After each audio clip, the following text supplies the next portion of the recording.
దేవుని నామానికే మహిమ కలుగును గాక. ఆమేన్. చూసారండి?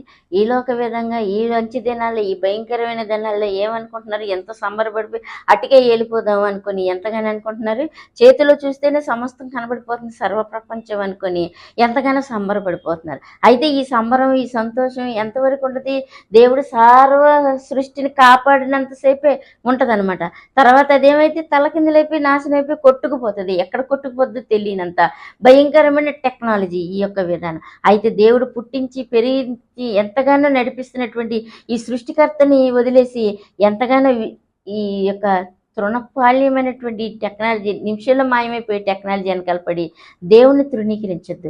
ఎందుకంటే దేవుడు అంతకంటే గొప్పగా ఆ యొక్క సమరస్త్రీతో ఏమని చెప్పాడు?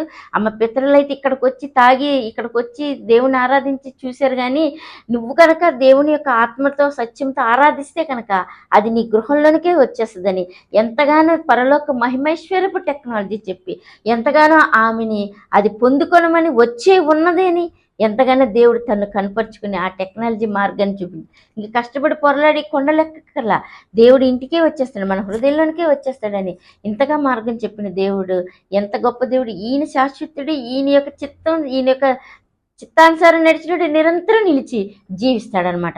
ఇటు భాగ్యాన్ని మనం కూడా కోరుకొని పొందుకొని మనం ఆయనలో కలిగి ఉందాం. ఆమె